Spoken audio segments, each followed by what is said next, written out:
Welcome to Over 50 TV. My name is Lou Reyes, and the title of this video, as you know, is Fix HR Before HR Fixes You. And yeah, I can totally understand when you hear that title, if you're just sitting there and you're thinking, what is he talking about? Fix HR? Yeah, those guys, they're just fixing to throw me out of the company. And you know what? You may not be far from wrong if you're thinking that. But some of you may be saying, you know, last time I was in HR, I left, I walked out of that office, I shook my head and I thought, I never want to go back in there again. And it's certainly understandable. HR overall, as most of you know, does not have the best reputation. But the title of this video is Fix HR Before HR Fixes You. So we're going to be talking about that. Number one, we're going to talk about some of the issues that we do have as people who are a bit older, people over 50 years old, some of the issues that we do have. Number two, we're going to talk about some of the issues that HR does have.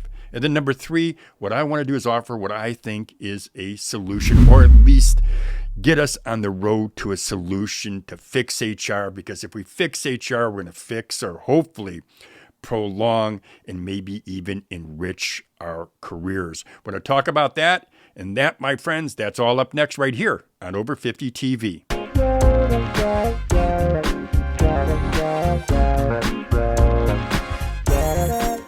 Welcome back to Over 50 TV. My name is Lou Reyes, and as you know, the title of this video is Fix HR Before HR Fixes You. And I'm going to start out by just telling you why I'm speaking specifically about HR. And what I'll do is I'm going to read some information here, just a quick line, one line. And this is from the Society for Human Resource Management, also known as SHRM.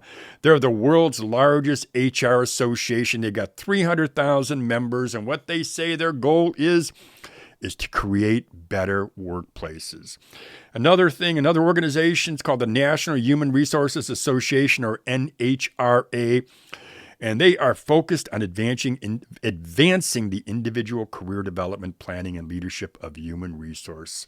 So in my mind, they have a direct impact on our career. Certainly the HR folks do. So when I'm talking about HR, in this video, what I'm saying is this: if you've got an impact on the career of people, whatever age it could be, but certainly we're talking about people over 50, well, then you know what? You have an obligation to understand, to empathize with people who are at all age groups, but certainly, again, for people who are over 50. So that's why I'm talking directly about HR. So how does HR impact our careers? 56% of workers are pushed out of their jobs before they pass the age of 50, and they're pushed out because of their age. And this is from a 24-year data analysis of long-term, it says here, long-term employed American workers. We also know that when the pandemic hit, the unemployment rate for women older than 55 skyrocketed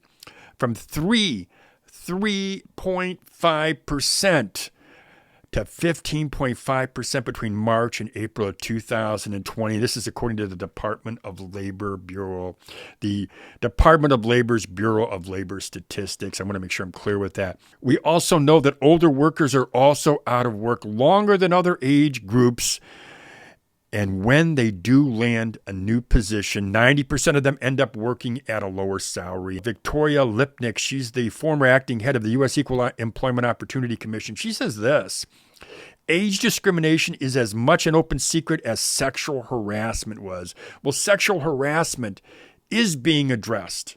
Maybe not as fast as many of us out there would like it to be, and it is being addressed. Thank God. But what's not being addressed in any way that I can see is ageism in the workplace.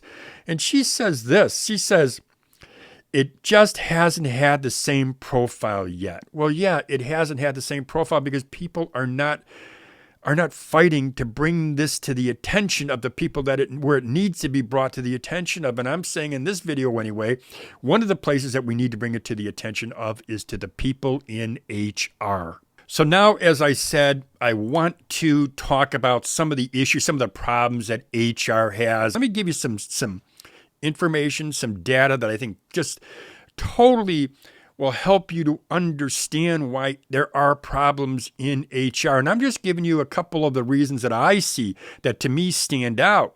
Number one, the average age of an HR professional. This is according to a study that was done by a company called Namely from their database. And what they did is they looked at 1,000 companies and that had over 200,000 employees. And they came up with, or I should say they determined this. They determined that the average age of HR professionals, the overall average is 35 years old. For non-managers, the average age is 33. I happen to think it's lower than that. But I'm going by Namely's study, which, by the way, I compared other studies. I didn't just look at Namely. I never, ever look at just one source of information. I don't think that's fair. It's not anything I've ever done my entire life. I look at everything. So the average age of a manager is 39. The average HR tenure is 2.63 years overall. Non-managers are there for 2.21 years. Managers are there for 3.49. And I've seen other studies, other data that says it's even less than that. But again, I'm going to go with Namely, and Namely, I think, gives us a good overall average. But why am I bringing this up? Why am I bringing up the average tenure? Why am I bringing up the average age? It's, to me, when I look at this information, the first thing I think about is this. People that are younger, and I mean younger by decades, how do they relate? How can they have empathy for somebody who's older? How do they understand the qualifications, the skills, and the experience that older people over 50 have? I don't see how they can understand, how they can empathize. And when I say empathize, I'm not saying that they got to feel sorry or look at a person who's a bit older and say, well, I've got to give them some room to make mistakes. No, I'm not saying that. I'm saying they can't empathize. They don't understand the skills. They're too young and they haven't been on the job that long. They're not vested in that job. When you're not vested, how can you look at somebody who's got the skills that company can utilize?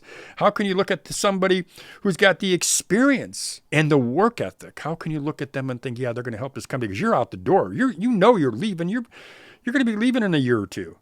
Or maybe you're leaving in a week. Namely, acknowledges that it's similar to me, bias starts from the top down, and HR is a model for the rest of the company. Similar to me. Yeah, I understand we're all comfortable working with people that are similar to me. But sometimes, no, all the time, you want to work with people from all walks of life, no matter what race, no matter what age. Working with people from all walks of life can only enhance your growth, can enhance you as a human being, but they can also help that company to grow and help that company to create profit. So there, we've talked about 2 of the 3 areas that I said I wanted to discuss or would discuss in this video. Number 1, we talked about basically ageism in the workplace and how it impacts workers who are older.